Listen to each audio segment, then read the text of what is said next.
Hey y'all, it's Dr. Shamanda. Welcome back to my channel where we talk about all things mental health, personal finance, and overall strategies to live your best life.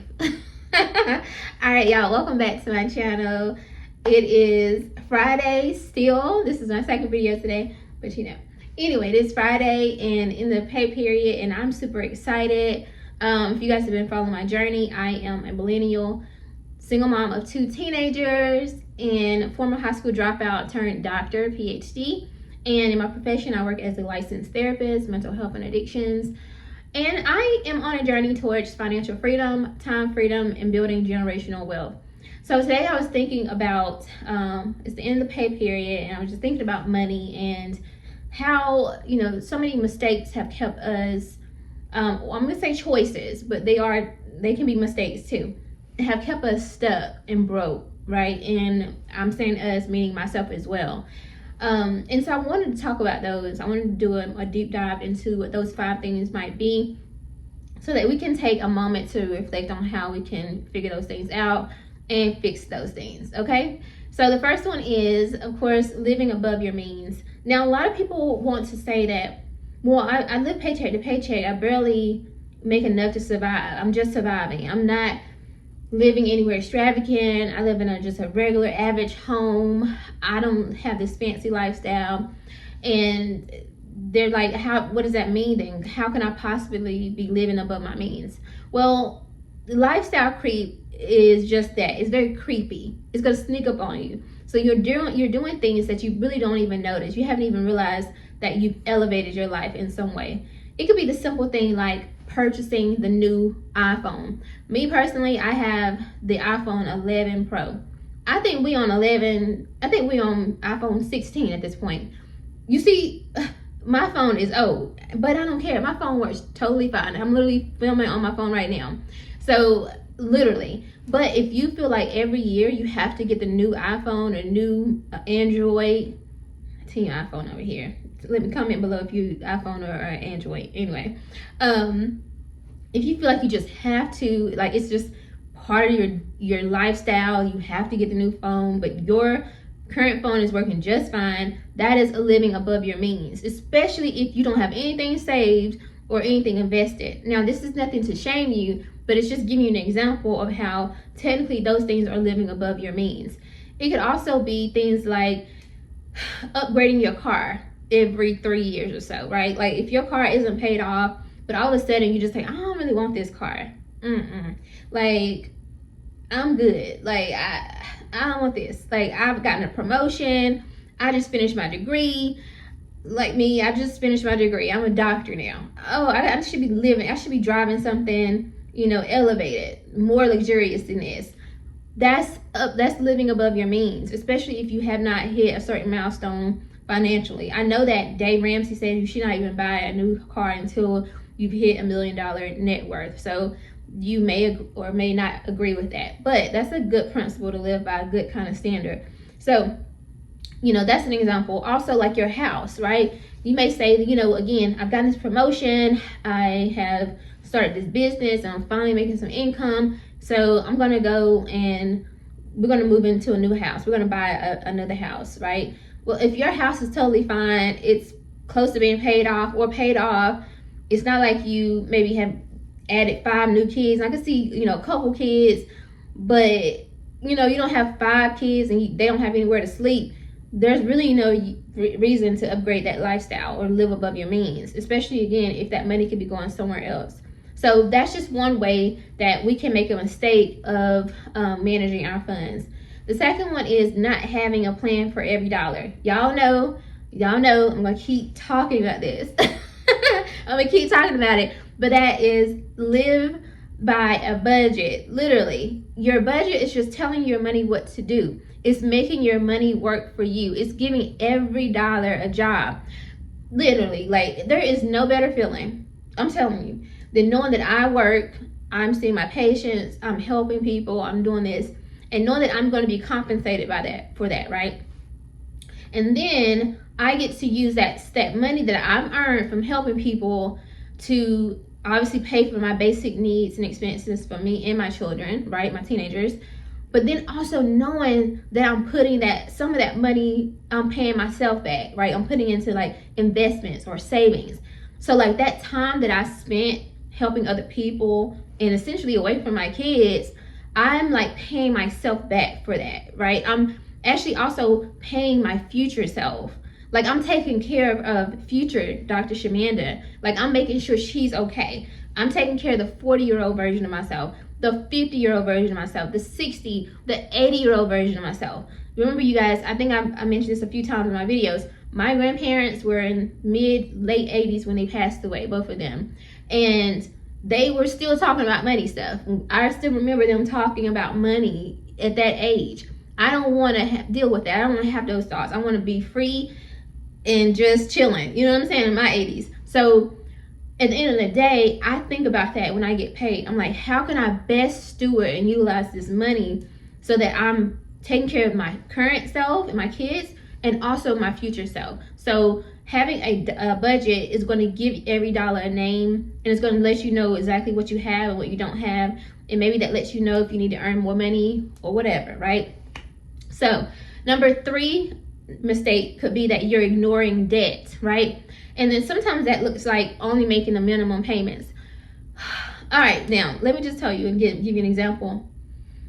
Y'all know I'm very transparent. So I have 3 credit cards. 3. Now I have been so adamantly against credit cards, it's not even funny. But then like this year, between paying off debt, saving, investing, all that kind of stuff, I realized like I wasn't budgeting appropriately for my food budget. Like it was costing more than I had budgeted, and I was, I use a zero-based budget. So I'm like, so sometimes I would get to the grocery store and it's more than what I had budgeted for, and I didn't want to pull it out of my savings account or anything like that, mess up my savings.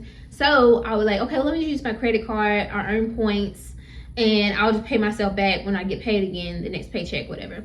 Well, I did that, and I found myself maxing out my credit cards. Now these aren't large balances at all, and you guys actually see I'm paying 2 of those credit cards off next paycheck or the next paycheck after this one. But I'm giving you an example of that. But so I'm being real, I'm not perfect either, right? So here's the thing. I remember paying the minimum balance on one of those credit cards, and when I saw the new balance after that payment cleared, I'm just like, I didn't even really pay anything. So again, paying the minimum on your debts is really a mistake. It's affecting you because it's costing you money. Now you want to try to pay the minimum, but then more towards that principal so that you can pay that off as fast as possible, because that's costing you money and you're in this cycle of interest. Another reason why I'm paying my car off early. All this interest, it just accrues. And so instead of you, like, basically it's taking money from you, because that interest payment that you're making on that debt, you could be putting that in your savings account or your investment account, like paying yourself, but instead you're paying these banks. No, that's a mistake that we're making. Again, there's no judgment, because this is a high cost of living economy right now. And so people are having to do what they have to do, right? If you're a single mom, if you're a caregiver, whatever your situation may be. So things happen. But I really want to encourage you guys, as I encourage myself, again, I'm right here with you. Pay those cards off, pay that debt off as soon as possible. Do not make those minimum payments. Make more than the minimum payment. And sometimes that means you're going to have to sacrifice something. Baby, y'all see my hair? It's definitely time to get another blowout.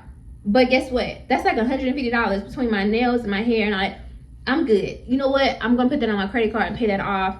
Those small two credit cards off my next paycheck after this one. So, because I'm paying my car off next paycheck, so there's that. But anyway, that's how you have to think about it. Like, you sacrifice something so you can make an extra payment toward that, okay? Number 4 is not investing early. If I could go back and change anything, I promise, anything in terms of personal finance, it would be that I would have started investing early. Now, I feel like my 20-something-year-old version of myself would have been like, you don't have nothing to invest. You ain't got no extra money, girl. You barely surviving, baby. Please, like, be for real. But I know that there are periods of time. Like, I remember, for example, let's just be real talk right here. Income tax time. Now, baby, I can't remember the last time I got a refund.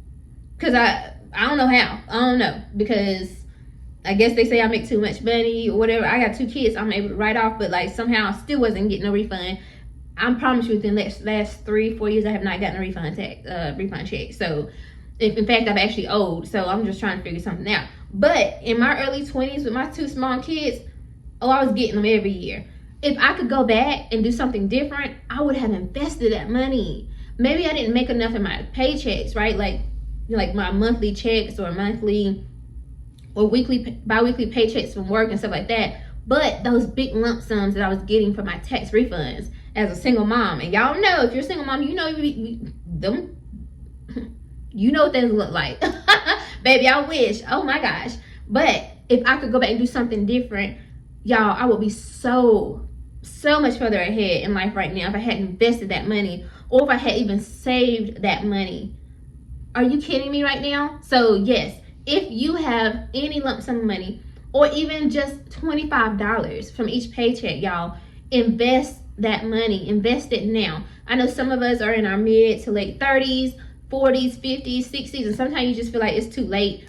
But it's not too late, because you still, hopefully you'll live to 80, 90 years old, or maybe 100. You know what I'm saying? I'm still kind of, I don't want to be too old, you know what I'm saying? Because, you know, sometimes I might feel like I'm just ready to go ahead and get out of here, this world, because it's just too old, and you might be tired and weak and stuff. No, but depending on how long we live, we want to make sure that we have the money and the finances to take care of ourselves. And honestly, to not be a burden on our kids, right? Or our grandkids or our great-grandkids. So, invest now.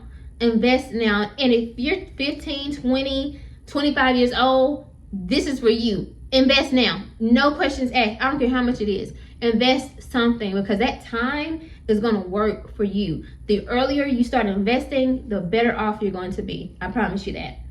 Because I just started investing literally less than 3 years ago, and I already have almost $50,000. Literally. So, invest now. All right, last but not least, you're having a different mindset about money and wealth, and the way we look at money and wealth, right? And developing certain habits, right? So instead of putting things off, you're actually like, hey, I'm going to start now. I'm going to do it now. Having a growth mindset versus that whole survival mindset, or that whole scarcity mindset. For so long, I had a scarcity mindset because I was a single and struggling mom, and I just thought there's not enough, and what if this happens, whatever. I was scared. I was terrified of just not having it, not being able to survive, not being able to take care of my kids. But if I had a growth mindset, I would have found that money and I would have invested it. I would have started saving earlier. I would have purchased a home earlier, right? Like, there are so many things I would have done. So that's a mistake that we can make, is that when we take on more of a scarcity, broke mindset versus that abundant growth, thriving mindset. Honestly, just changing the way you see yourself. That is such a I don't even know what you want to call it, but I guess cheat code is when you can start to look at yourself like you're deserving of great things. Like, for me, you can't tell me I don't deserve something great, baby. You can't just, I have such a vision for my life that is like amazing, that like I can see it, I can feel it. Like, it's already here. You know what I'm saying? I just don't live in that reality yet, but it's already happening. I'm just taking the steps to get there. I'm closing the gap, but it's here, and I'm right here, and I'm slow.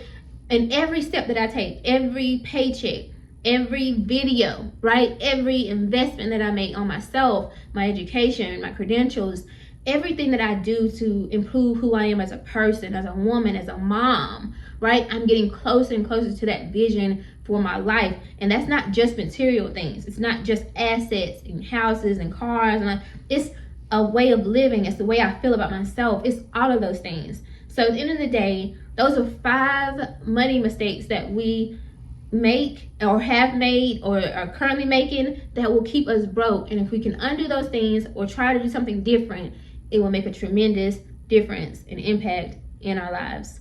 I promise. All right, guys, I hope you like this video. If you like this video, like, comment, subscribe, and share. And I'll see you guys in the next video. Bye.